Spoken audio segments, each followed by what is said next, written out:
Hello everyone, Impulse7 here, and today I'm going to be counting down all the events in the FNAF storyline. First of all, I want to mention that this video is coming out August 8th, the anniversary of FNAF, in 2021. So some of these points in my timeline may possibly get debunked, or less people will believe them as time goes on. I think that's honestly my biggest fear with making a FNAF timeline, because I will undoubtedly at some point in the future change my mind about some of the things I mentioned in this timeline. And then what if something in this timeline gets debunked? Then the people coming to this video in the future will be screaming at me in the comments saying I got something wrong, and then I make a pinned comment addressing that I don't believe that one thing anymore, but even still people will just ignore the pinned comment and continue to ridicule me. This happens all the time with some of my old videos that are severely outdated, like this one and this one. So yeah, while you're watching this, just keep all that in mind. Also, keep in mind that this is before the Fazbear Fright's books Friendly Face and Prankster come out, and obviously the rejected stories. It is before Security Breach comes out as well, so any lore hints we end up getting in those books and in that game obviously won't be included in this timeline because I obviously haven't seen them yet. So yeah, finally, without all that out of the way, let's finally just get to the timeline. Let's go on the bench. Don't care if I make a mess. Let's go on the bench. It's what you say, I become obsessed. I just want to get out of the way that I currently believe Mike Afton is Foxy Bro, and I believe Golden Duo, which is the theory that the FNAF 4 Bite Victim and Cassidy are both spirits inside Golden Freddy, two separate spirits.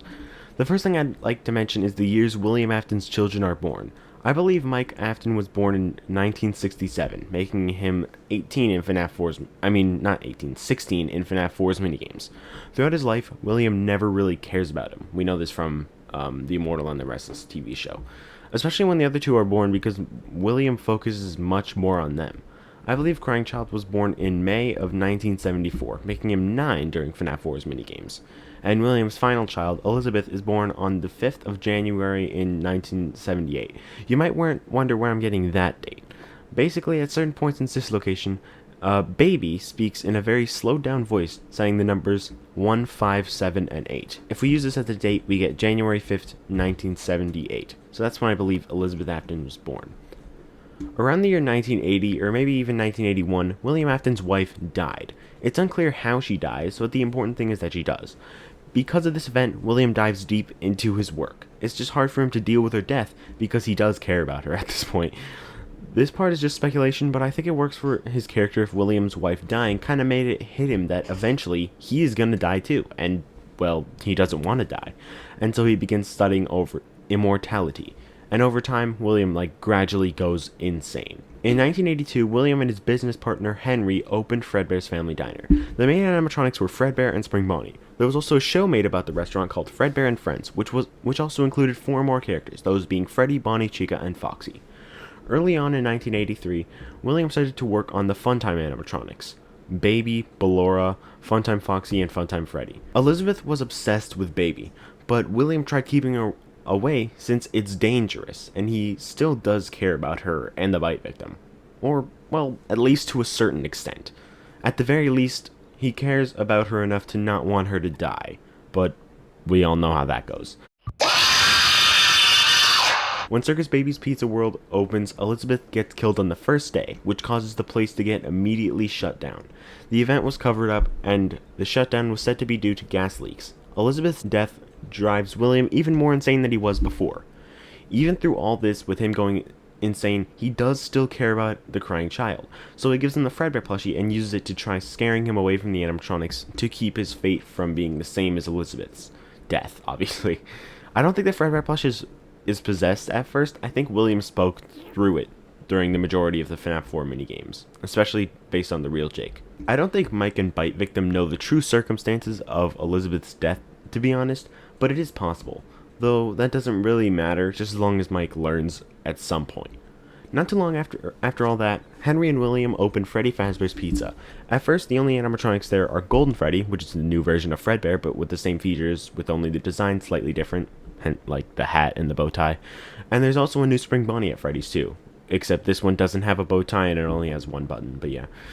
As time passes, people start noticing William's odd behavior, and he's told to temporarily keep out of Freddy's and Junior's, which I think is just a bar. Anyways, after that, William gets pissed off, and all his negative emotion, all that manifests, and this creates Shadow Freddy. I believe this due to the fact that Henry refers to Shadow Freddy as a trap in FNAF 6, and Nightmare's line from Ultimate Custom Night, which says that he is William's wickedness, and Nightmare is Shadow Freddy, so... Around May of that year, William is still angry about Henry keeping him out, and in revenge, he kills Henry's daughter, Charlotte, outside of Freddy's. While he was doing that, Shadow Freddy appeared outside Crying Child's window. It scares the Crying Child, and he runs away. William comes home utterly pissed off. This is Midnight Murderous, if you can't tell. When Crying Child gets home later that night, William locks him inside his room. This is when the FNAF 4 minigames take place. This next part, I'm not 100% sure about, but I think Crying Child would have told William what he saw, and that would be what the Fredbear plush is referring to on, like, night 3 when he says, "Don't you remember what you saw?"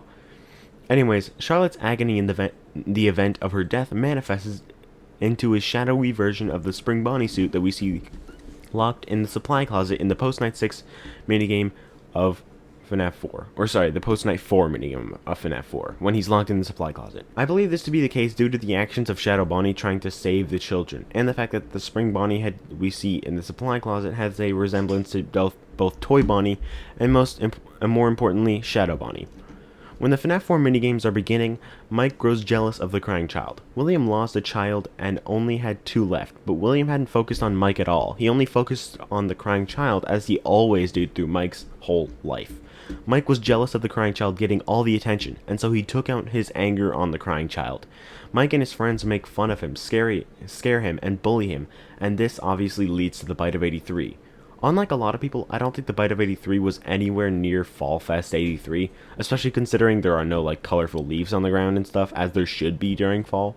But anyways, Crying Child is taken to the hospital where Mike apologizes to him for what he did, and the puppet saves the Crying Child's spirit. In the post-night 6 minigame of FNAF 4, Charlotte is the Fredbear plush. She sets up Happy's Day and leaves the pieces for Crying Child to find in order to save himself. In order to give him the power to do that, she puts his spirit into Golden Freddy. We know it has to be him finding the pieces for himself, because Glitch Fredbear says the pieces are in place for us and that we need to find them.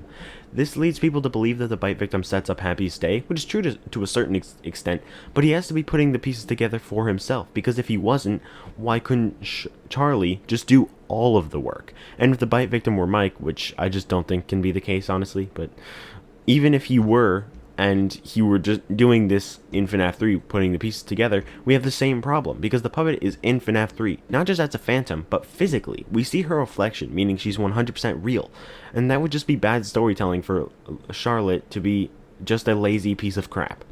Also, the trophy is of the bite victim, which only makes sense if it's for him. So yeah, Happiest Day is for the bite victim. After the Bite of 83, Fazbear Entertainment tried to cover it up by saying there was a spring lock failure at one of the Fazbear Entertainment locations.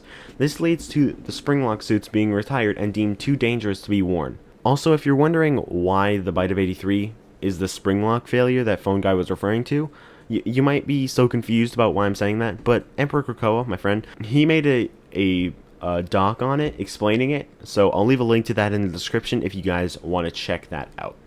And yeah, it's an interesting concept that I introduced to him, and he kind of like put together all the evidence. So yeah, definitely go check that out if you're confused or think that's a dumb theory or whatever. But yeah, it is later noticed that the Spring Bonnie suit, which should be in the safe room, has been moving around, which I'll get to in a sec. Since the Springlock suits are retired, Freddy's needs new mascots to perform for kids, so they create new temporary costumes. These costumes are the Mediocre Melodies.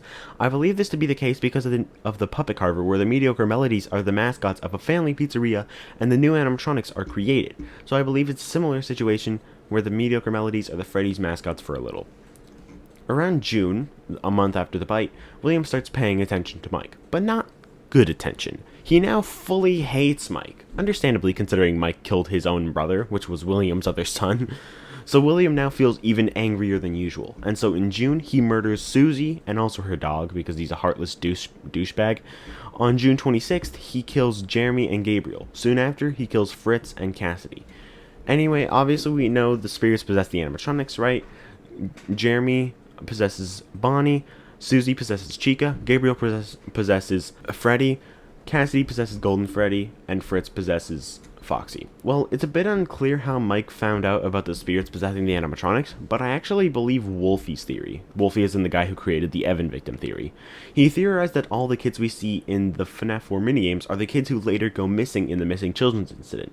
Toy Girl is Susie. Laughing Kid is both the Freddy bully and Fritz, which would kind of explain why he's the most aggressive one in FNAF 1 and in FNAF 2, at least in the Night 7. But yeah, it would kind of explain that, considering he would be the oldest of the MCI kids, I guess, right? Oh yeah, and also, Plush Trap Kid is Jeremy, and the Balloon Kid is Gabriel. He also theorized that Cassidy is Pigtail Girl, but no. Anyway, since Fritz is Laughing Kid and Freddy Bully, he would have been Mike's friend, right? So if he went missing, Mike would probably investigate. So it's possible he went to Freddy's and saw the camera footage of William luring the kids, and told the police. Maybe that's how William was arrested. Anyway, him killing the kids wasn't proven because they could never find the bodies, as stated in the books and in FNAF VR. Nothing was ever proven in a court of law. Also, Cassidy possesses Golden Freddy along with the bite victim, of course. They also have this conversation where Cassidy is kind of able to read his mind, as I talked about in one of my previous theories. I think Jake and Andrew possess the bite, represent the bite victim and Cassidy, but their abilities are swapped. Andrew can't see, just like the crying child, aka the altered text from the logbook. Jake is able to access people's memories, just like it seems the faded text, aka Cassidy, is able to do. Considering she somehow knows everything about the bite victim, which makes absolutely no sense unless she's able to read his mind. So anyways, they have a conversation that we see in the logbook. You may be questioning what I'm saying here, right? Well, the logbook itself is not actually possessed. It can't be. It's only a metaphor for Golden Freddy. This must be the case due to the fact that the bite victim says he can't see, meaning that he couldn't possibly read the questions at all. This means that they are verbally speaking. Also, they would not have to talk through a book. That just doesn't make sense whether Golden Duo is true or not. Finally, in 1985, Freddy Fazbear's Pizza closes. Most people believe the missing children's incident was in 1985, but I don't think so for one single reason. The FNAF 3 phone call. Now, if I'm correct about the bite being the so-called spring lock failure that was mentioned in FNAF 3, then the missing children's incident must be shortly after. And in one of those calls, phone guy says Spring Bonnie animatronic is being moved. We have zero reason to be told this unless this is the missing children's incident. So either way, in 1985, Freddy Fazbear's Pizza closes. William and Michael have now learned the spirits have inhabited the animatronics. It's a little unclear how, but it doesn't make sense that they would know at this point. William thinks maybe if he were to try experimenting with them that they could be the key to immortality. And in a way, he is right. So now we skip ahead to 1987, and shortly before FNAF 2 takes place. William kills 5 more kids. Their names are unknown, but what's important is that these kids possess the toy animatronics. William goes through the location trying to hunt down the animatronics so he can experiment with them, but he ultimately fails to do so. If he had succeeded, FNAF 2 would not have happened, and Sis Location would have taken place shortly afterwards. I think most people believe Sis Location takes place in 1986 or something, sometime before FNAF 2, but I don't think so, and I'll get into that a little bit later. So then we jump to FNAF 2. Jeremy Fitzgerald gets a job there. I think he really is just a random guard, but either way he works there for 6 nights, and then the day before the location is set to close, he's transferred to day shift. This is when the bite of 87 takes place. We know the victim of 87 had to have their frontal lobe basically destroyed, but they did survive. I believe, and most people I think believe, Jeremy was the victim of the bite of 87, and that Mangle was the animatronic who did it. We know it had to be one of the toy animatronics because of the post-Night 6 newspaper. Some people believe Toy Chica did it because of her Ultimate Custom Night line where she says her beak is lodged in the player's forehead, but I don't think this means she did the bite, because that would be a poke. Also, Mangle is the only one with a large enough snout and sharp enough teeth to have done the bite. Toy Chica has small bits of evidence that she did the bite, but she is physically unable to. So I definitely think it was Mangle, especially since Mangle's jump scare in FNAF 2 is literally the bite of 87, but if we died. After the bite of 87, the FNAF 2 location is closed down. Mike goes to the location and gets the job to just watch over the place now that it's closed down, and he uses the name Fritz Smith, since as established earlier, Fritz is the kid who possesses Foxy. He's likely also the Freddy bully. This means he was also Mike's friend, and he ends up possessing Foxy, who Mike in FNAF 4 in the FNAF 4 minigames is associated with. Anyways, Mike works at the recently closed Freddy's under the name Fritz Smith. When he's working there, he tampers with the animatronics. Honestly, I'm a bit unsure why he did that or what it does. Maybe he's trying to figure out how to save the kids or something. Or hell, maybe the tampering is the night customization. That would honestly be really funny.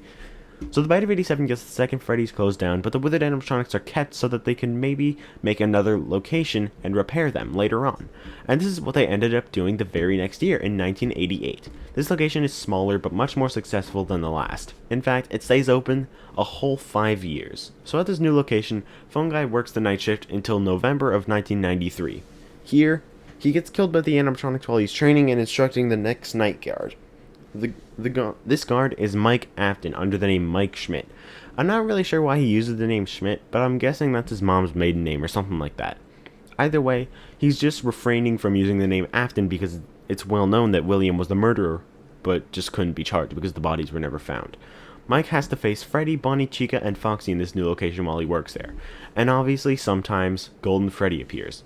Cassidy is the spirit who giggles because she thinks she has found her killer, and the bite victim is the one who says, "It's me," recognizing his brother.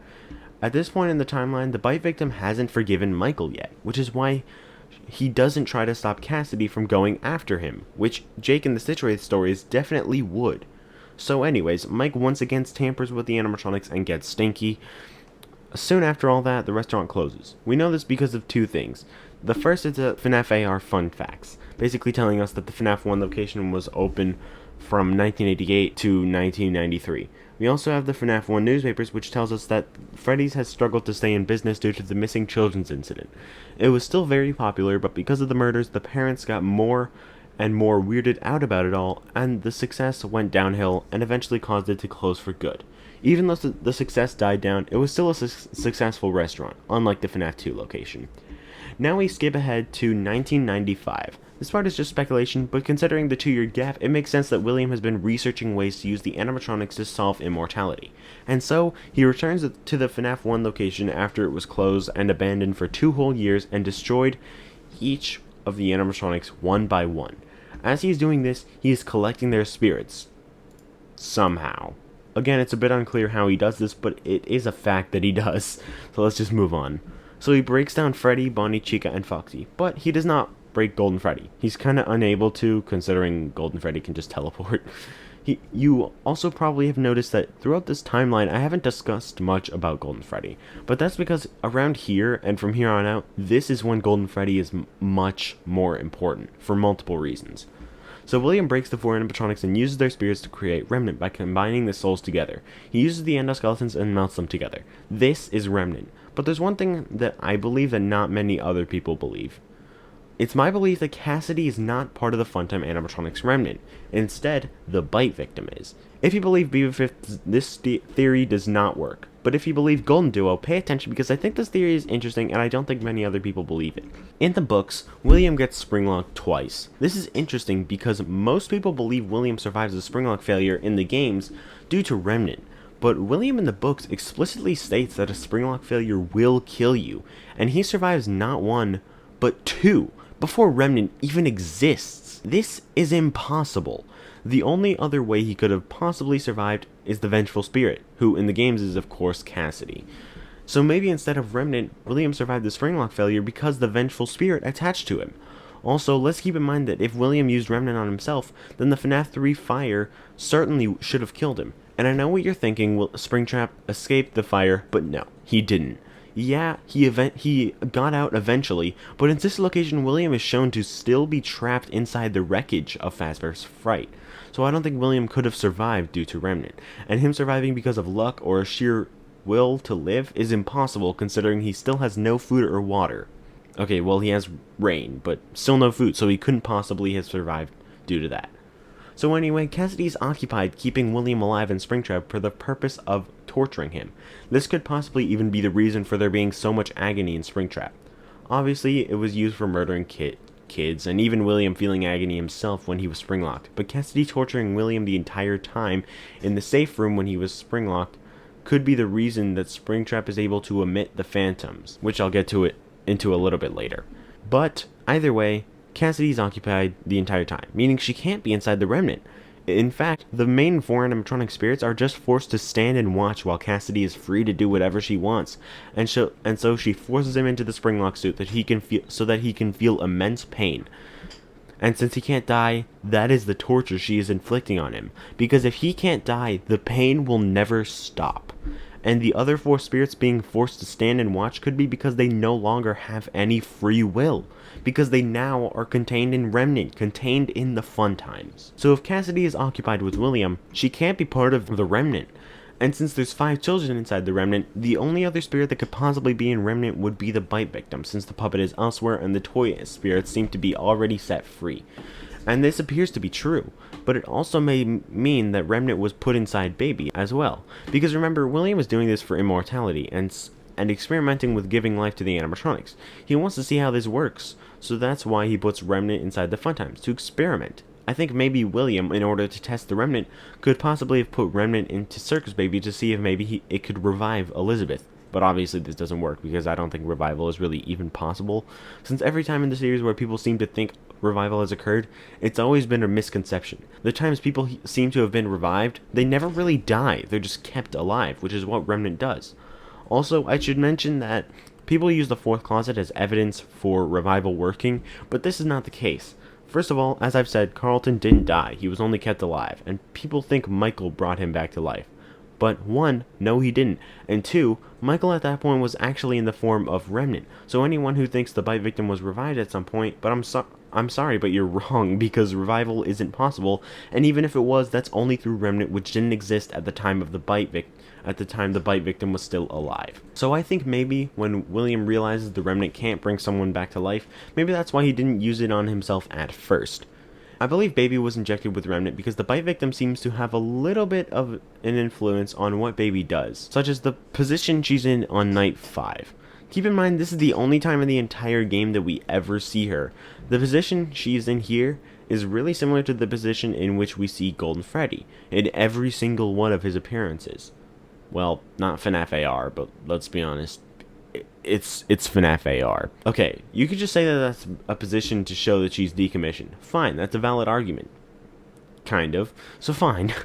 It's just kind of something I don't find to be a coincidence, especially since it's the only time in the game we see her at all. It also kind of makes sense as the fourth closet implies that some animatronics may have a larger piece of a certain soul inside them.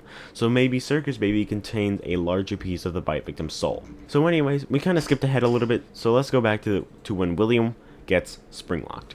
A lot of people think that the FNAF 3 minigames can't be how William collected Remnant, but actually, Henry specifically tells us that it is. Listen to this line from the FNAF 6 Insanity ending. He set some kind of trap. I don't know what it was, but he led them there again. He overpowered them again, and he robbed them of the only thing that they had again. This is literally just describing the Follow Me minigames, and this is in a section of the game talking about Remnant. So in case you don't understand how this is the Follow Me minigames, let me just break it down for you.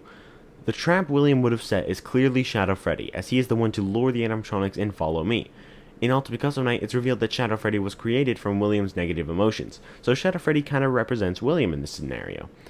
In the Insanity ending, Henry also states, He lured them all back to a familiar place, back with familiar tricks. He brought them all together. The familiar place is of course the safe room. The reason that would be a familiar place is because the safe room is likely the room the kids were lured to, and the familiar tricks would of course be luring them using a being which represents William. Robbing them of the only thing they had would likely be referring to their free will. Henry saying again would of course be referring to how he just already taken away everything from the kids, their family, their whole lives, just ripped away from them. Now the only thing they had was their free will. And while the spirits are Remnant, the spirits have no will to do anything, made clear by the fun times being evil and the kids not. Now some people seem to think that Henry actually confirms that Follow Me is not how William collected the animatronics because of this line. I don't know how those tiny breaths of life came to inhabit those machines. I don't really understand this argument because he's not saying that at all. Henry literally tells us exactly how William collected the Remnant, then wonders something completely different. So I don't understand that. Think about this. Remnant is small pieces of souls all tangled together. So Henry saying tiny breaths of life must be referring to the children's souls as a remnant, and they're only remnant after William collected the spirits. Plus, collecting remnant from spirits and putting spirits into animatronics are two completely different things. Overall, most FNAF fans believe Dislocation takes place before FNAF 2, but this line of dialogue by Henry completely destroys that. And I don't understand why people believe that, as the only two pieces of evidence for the entire theory don't really make sense. The logbook, which literally has to take place at the very least after FNAF 1 due to Mike drawing Fredbear. FNAF 4 literally cannot be any time before FNAF 1 due to the FNAF 1 phone call, and FNAF 4 cannot happen at the same time as FNAF 1 since they take place within the same hours, and it would just be stupid lore-wise and theory-wise for the FNAF 4 hours to be a lie. And the odor, which makes no sense considering that was before Scott planned anything to do with Dislocation. If you want to use that evidence, then technically I should be able to say that Michael's eyes being normal way back in FNAF 1 means it can't be after Dislocation. That's the kind of logic the odor theory requires, which in turn debunks itself. So I honestly just don't see how so many people think it's before FNAF 2. I mean, it's fine if you do, but I just don't understand it in all honesty. If you wonder why William went back, it's likely so he could steal the safe room. The fifth minigame, I think, should take place a few days later on the timeline, not on the same day. Plus, if William didn't destroy the animatronics for Remnant, why is he even there? It's not like they're attacking him and they can't even get out of the restaurant, so that would all be pointless for him to go back and destroy them. A lot of people also say William couldn't help Mike to go to such location if he's trapped in a wall, but that's just terrible evidence because he could have just easily told him earlier and Mike was just procrastinating. Either way, William gets spring-locked, but he survives due to Cassidy keeping him alive as a way to torture him, since if he never dies, all the pain he feels from getting spring-locked will never end. Eventually, either Henry or Mike, though most people accept it to be Henry, find the results of what happened here and seal up the safe room, locking William in for the next 28 years. So after William had told Mike to go to Circus Baby's entertainment and rental, as I've said, I think Mike was kind of putting it off. But in 1997, which is when I believe Dislocation to be, he finally decides to do it.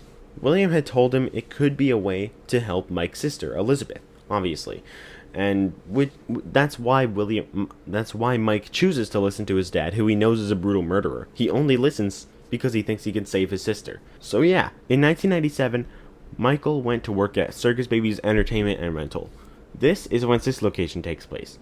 As he works there, he finds Baby, who is possessed by Elizabeth, Ballora, who is built by William to be a representation of his wife, though I don't believe his wife's spirit actually possesses her. He also finds Funtime Freddy and Funtime Foxy, of course. On his third night working there, he goes somewhere he wasn't supposed to and learns the true circumstances of Elizabeth's death, as Baby tells him. I'm of course referring to night 3 when we go to Baby's area, and she tells us the story of Elizabeth's death.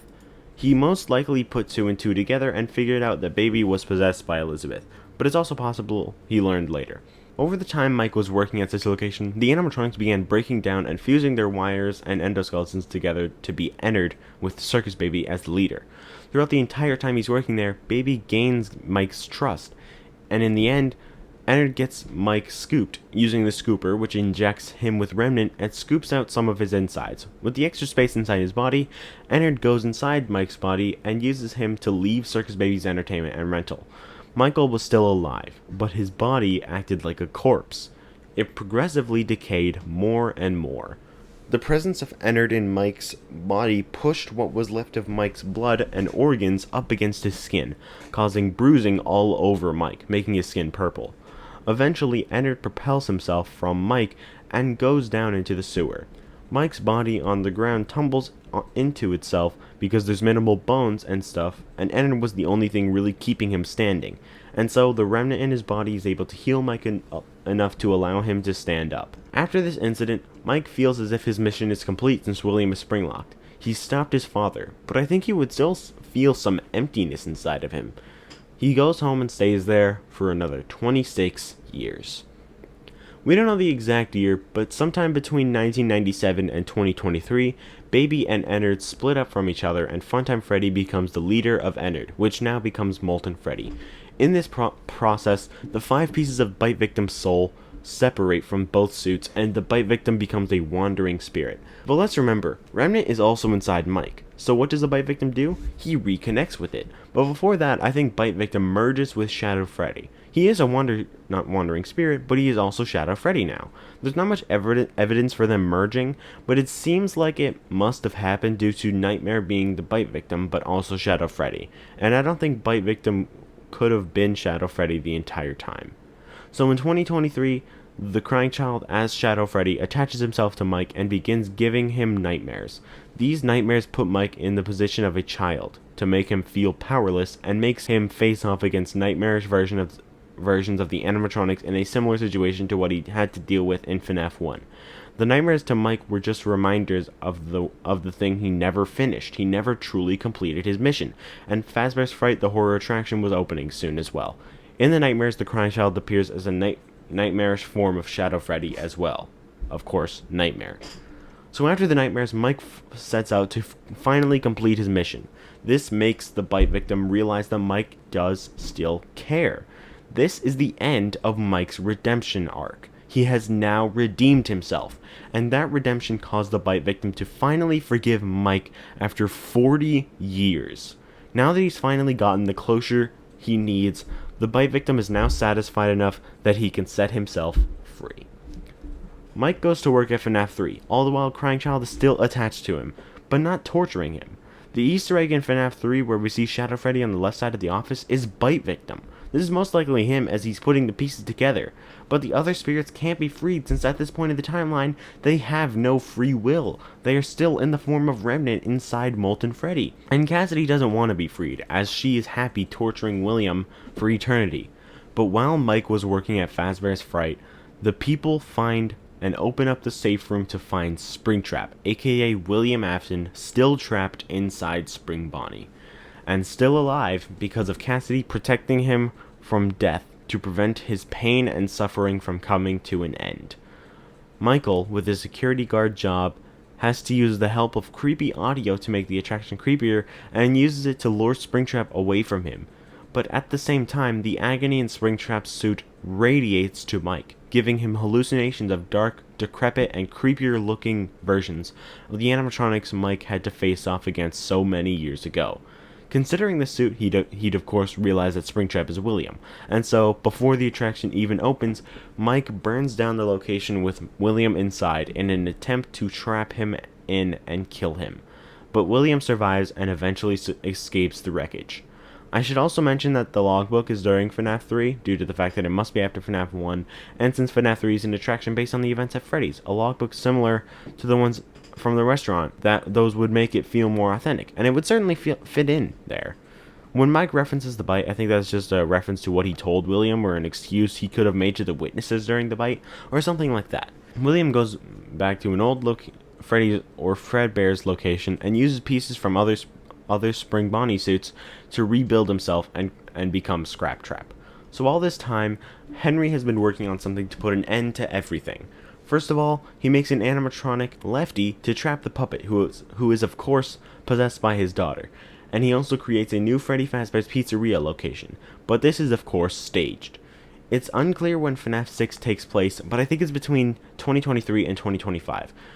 Either way, Michael gets the job there and sets up the pizzeria as an actual business, but he also had the responsibility of finishing tasks. Every night, a new animatronic ends up in the alleyway next to the FNAF 6 building. Those animatronics are, of course, Molten Freddy, William Afton, aka Jimmy Neutron. I'm just kidding, I like Scrapshamp's design, but anyway. There's also Lefty with the puppet inside, and Circus Baby who used parts from Circus Baby's entertainment and rental to rebuild herself as Scrap Baby. In the end, Henry burns down the entire building while he's giving an epic speech. As Henry, Mike, Lefty, Baby, William, and Molten Freddy burn, Cassidy is sending William into a spiral for eternity, trapping him in his own personal hell. Cassidy puts William in an ultimate night against nearly all the animatronics from the entire series, and whenever he survived or whenever he dies, everything resets, and he is never free of torture, death, and pain. All the pain he'd inflicted on Michael, on the bite victim, on Elizabeth, on Gabriel, Susie, Jeremy, Fritz, and most of all Cassidy herself, all inflicted on William in a never-ending cycle of torment, until someone stops it. Old Man Consequences reaches out to Cassidy. It's a bit unclear as to who Old Man Consequences is. He could just be a demon, he could be Cassidy's conscience, he could even be the bite victim. But the important thing is that he tells Cassidy to leave William's spirit be and rest her own soul. And she does. She sets William free, finally lets him die, and lets her soul rest. But she's not set free, and we know this due to something we'll get to soon. But William is now a wandering spirit. He doesn't possess anything, but I think we all know William's dream of being immortal continues, even in death. Damn, that's poetic. The bite victim is finally able to have his happiest day, the birthday party he never got to finish, and in the process, Gabriel, Susie, Jeremy, Fritz, Charlotte, and of course the bite victim himself are all set free. And as he is set free, he's reunited with his brother and sister, Mike and Elizabeth, as the series reaches its end.